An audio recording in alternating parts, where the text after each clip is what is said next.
在揭露人权受到政府侵犯的行为，并为受害者争取权益发起的社会运动上，致使我们也存在生存的风险。但这也是我们必须面对的。我不知道这种情况还要持续多久。在当局最近几年的清理运动下，那些曾经为我们发出声音的人也渐渐消失了。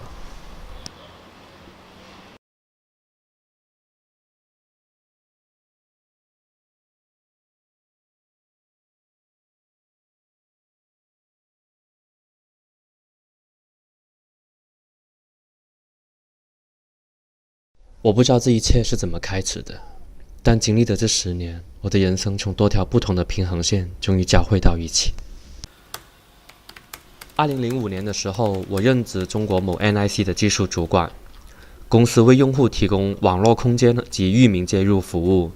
当年，非经营性互联网信息服务备案管理办法刚刚颁布，我开始了解到中国互联网空间中的审查，这其中包括服务器软件程序上的审查，还有网监及公安不定时传真或者电话通知要求关闭指定的网站。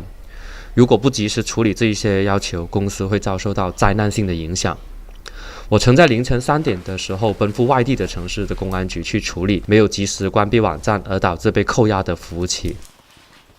我开始反思这些内容为什么要被关闭，那些只是一些表达意见的言论。这一年维基百科也被屏蔽，网站的编辑量直线下降。我加入了这个编辑者的群体，通过线下及线上的活动，增加用户突破网络封锁来参与到维基百科的编辑当中。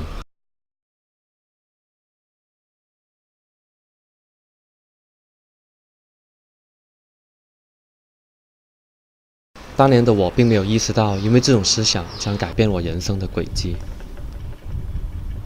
2006年，香港中大的一次会议中，我在讲台上简短地做了一个报告，主题是中国大陆用户如何突破网络封锁访问维基百科，也开始协助有需要的群体把他们的案件材料发布出去，引导上访群体使用更适合他们的境外博客服务提供商来避免遭遇到删除。2008年，在红十字会的志愿工作，主要是面向各个社区的帮扶对象。我发现自己在这一方面的知识十分缺乏。他们有什么权益？我还能为他们做些什么？我该如何为他们链接到社会上的资源？社会上有哪些媒体可以帮助他们？带着这些疑问，我开始学习社会工作的书籍，报读到相关的课程当中。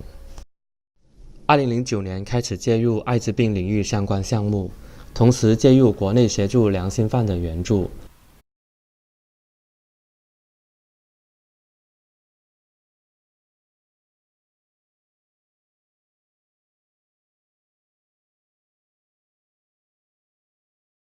2011年因多次被警察带走问话和遭到举报，我离开原珠海红十字会政绩部的工作。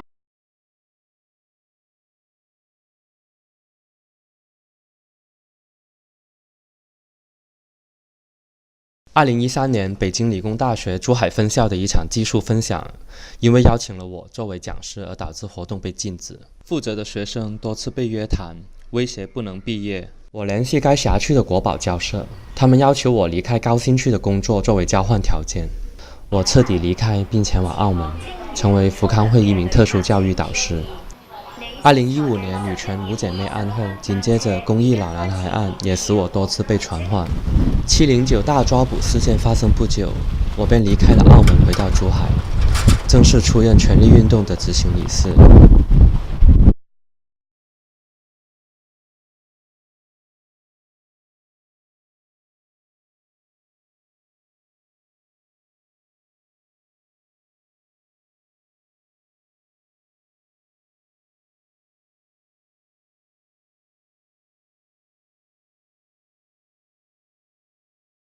既然隐藏身份没有用，反而会加重我们受到打压的程度，那么我们是否需要走出来，去告知我们的朋辈及亲人，我们在这里，